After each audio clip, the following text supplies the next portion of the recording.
Megastar Chiranjeevi, దర్శకుడు హరీష్ శంకర్ ఈ combo కోసం మెగా ఫ్యాన్స్ చాలా కాలంగా ఎదురుచూస్తున్నారు.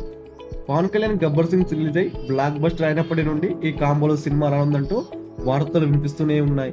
ఇక చిరు రీఎంట్రీ తర్వాత ఇప్పటి వరకు 5 సినిమాలు చేశారు. ఈ మధ్య కూడా ఈ కాంబోలో సినిమా ఆల్మోస్ట్ సెట్ అయిందని, త్వరలో షూటింగ్ మొదలు కానుందని అంటూ వార్తలు వచ్చాయి. అయితే అవి కూడా రూమర్స్ గానే మిగిలిపోయాయి.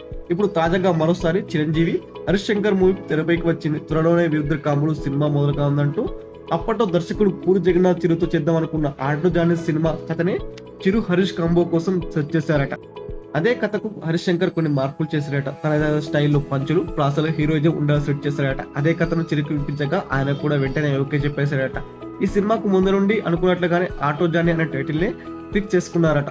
ఆ టైటిల్ అయితేనే అటు క్లాస్ ఇటు మాస్ సెట్ అయ్యేలా ఉంటుందని అనుకున్నారట మేకర్స్. విశ్వమర షూట్ లో బిజీగా ఉన్న చిరు అది కంప్లీట్ అవ్వగానే వెంటనే హరీష్ మూవీ షూట్ లో పాల్గొంటారని టాక్. ఇక హరీష్ కూడా ప్రస్తుతం రవితేజతో మిస్టర్ బచ్చన్ సినిమా చేస్తున్నాడు. ఈ సినిమా తర్వాత పవన్ కళ్యాణ్ తో ఉస్తాద్ భగత్ సింగ్ సినిమాను కూడా కంప్లీట్ చేయాల్సి ఉంది. ఈ 2 సినిమా తర్వాతనే చిరంజీవితో ఈ సినిమా మొదలు పెట్టున్నాడు దర్శకుడు హరీష్ శంకర్.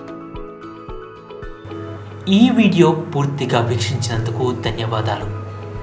ఈ వీడియో మీకు నచ్చినట్టయితే లైక్ చేయడం మాత్రం మర్చిపోకండి. కామెంట్ చేసి మీ యొక్క వాల్యుబుల్ ఇన్ఫర్మేషన్ని మాకు తెలియజేయండి.